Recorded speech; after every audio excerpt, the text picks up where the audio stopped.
Some solutions for malnutrition are quite simple. Make meals social events. This may be the most important step in curbing malnutrition. Older people's eating clearly improves when they have company.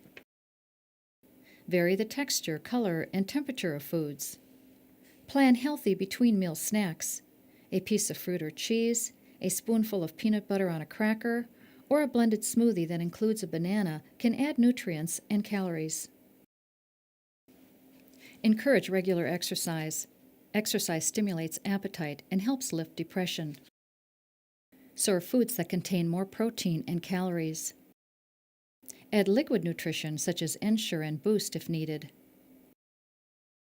Healthy eating starts with healthy shopping.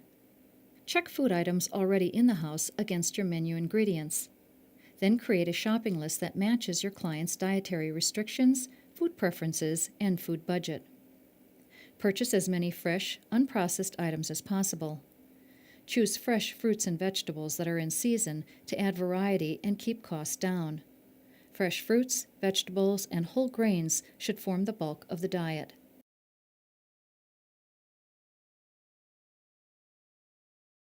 Labels on packaged food items provide information about the food's ingredients and nutritional values. Learning to read the labels on food products is a valuable skill, especially in choosing healthy foods for your client. Labels on meat and fish list the date on which the item was packed and the date it must be sold. Other types of packaged food, such as dairy products, cereals, and main dishes, may have additional dates, such as best if used by or an expiration date. The label will also show the list of ingredients used. The first ingredient listed is highest in quantity, and the last ingredient is the lowest. Before you purchase products, check their expiration dates and choose items with the longest time before expiration.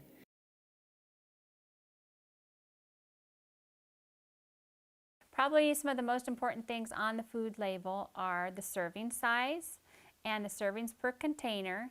A lot of times now, if you have a smaller size container, they may call that 2 servings where we would eat it and call it 1. So all the information on the label is according to what they're calling a portion size on the label. So if they say a portion size is 3/4 of a cup, all the information is going to be for 3/4 of a cup. All the calories, the fat. If we eat a 1.5 cups, then we would need to double all the calories and the fat and the sodium and the cholesterol. So some of the important things on the label are the calories. I always look at the calories because like when people are on like a low carb diet, they forget that calories are still a big issue. So they try to watch carbohydrates, but they might be eating 300 calories and something. So we always look at the calories. I don't really pay attention to the percentages on the right-hand side because the percentages are for people that are on 2,000 to 2,500 calories, and most of your clients aren't going to be on that. So really, I just almost even X those out. But we would want to pay attention to the left-hand side. Total grams of fat are important. Remember, the goal is to try to stay between 40 and 60, closer to 40 with women, 40 to 45 with women, and closer to 60 for men. Saturated fat, it's got the grams of saturated fat. You want to stay between 15 and 18 grams of saturated fat. Trans fats, you want to stay mostly close to 0.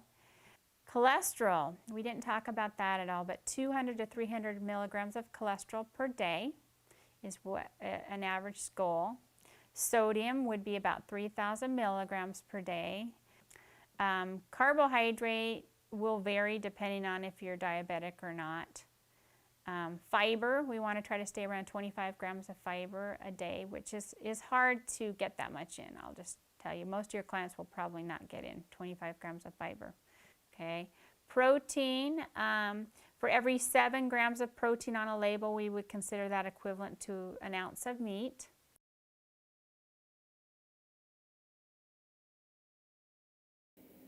Unit pricing, which is often found below the product on the grocery shelf, gives the cost of items in ounces or pounds. It makes it easier to compare the cost of various products.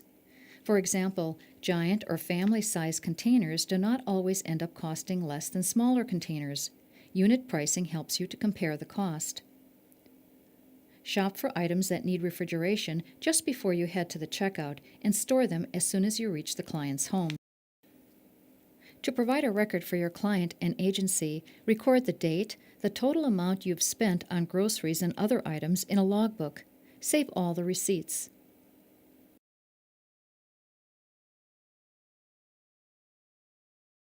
It is important to follow established safety procedures when handling food. Food poisoning can occur if food is not stored, handled, or cooked properly. Food poisoning can be fatal, especially for children and older adults. There are 4 core practices in safe food handling. The first is cleanliness.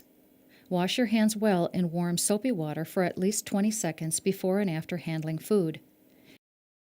If possible, cut meat on an acrylic or plastic cutting board that can be thrown into the dishwasher or soapy hot water. Keep all kitchen surfaces clean. Wash cutting boards, dishes, countertops, and utensils with hot, soapy water.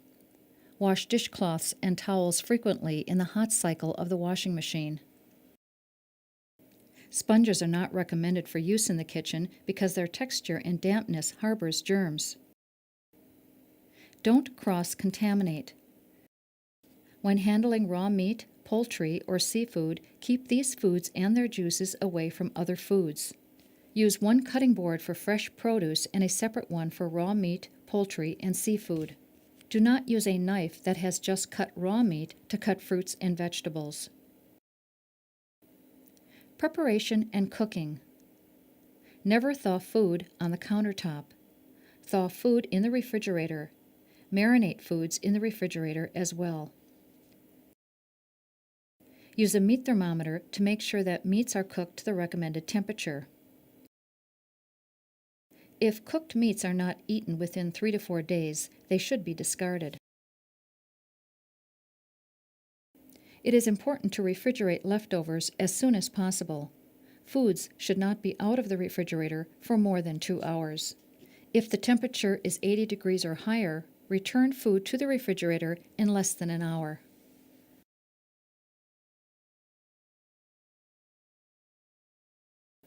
Recipes make it easier to cook dishes because they include the number of servings the recipe will make, the time needed to cook the dish, a list of ingredients needed, and step-by-step directions for preparing the dish. Recipes often use abbreviations. Here are some of the most common abbreviations. T or TSP equals teaspoon. A capital T or capital TBSP equals tablespoon. C equals 1 cup. OZ equals an ounce. PT equals a pint. QT is 1 quart. The pound sign or LB equals 1 pound. And DOZ equals 1 dozen. To measure ingredients correctly, you will need 3 types of measuring devices. Glass or clear plastic measuring cups are used for measuring liquid ingredients, such as milk, water, or oils. They come in various sizes. Metal or plastic measuring cups usually come in a set of various sizes and are used to measure dry or solid ingredients, such as flour, nuts, and shredded cheese. When the cup is full, use a knife or spatula to make the ingredient level with the top of the cup. Measuring spoons are used to measure small amounts of liquid or dry ingredients. The ingredient should be level with the top of the spoon. Microwave ovens are powered by electricity and use microwave radiation to cook food. Meats, fish, poultry, vegetables, and potatoes can be cooked in the microwave. Microwave cookware is generally made from glass, ceramic, or plastic. Use only cookware with microwave-safe labels. Never use metal in the microwave. It will conduct electrical sparks or currents and can damage or ruin the microwave oven. When you use the stove, follow these safety measures to prevent injuries or fires. Use pot holders when picking up or moving a pot or pan. Keep your sleeves short or rolled up so they are well out of the way of the burners. Turn pot handles toward the back of the stove to keep them out of your way as you cook.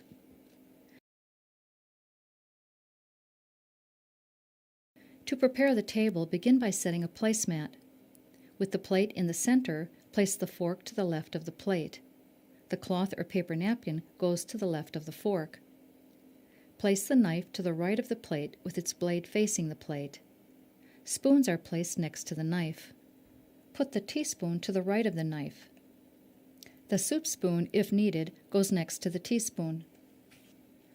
The water glass or cup is placed above and just to the left of the knife. If you use a bread plate, it is placed above the fork. Soup bowls can be placed directly on the plate.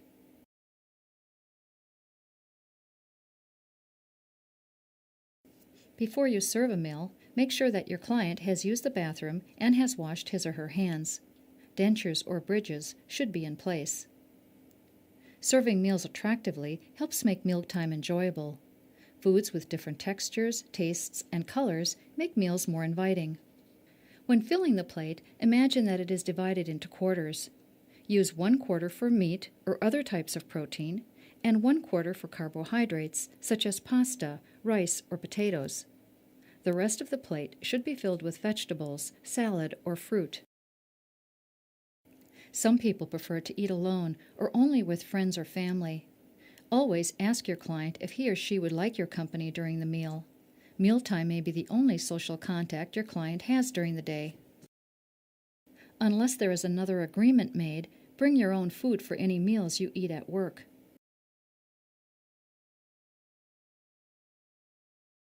The kitchen should be cleaned after each meal. Keeping the kitchen clean helps reduce the spread of germs.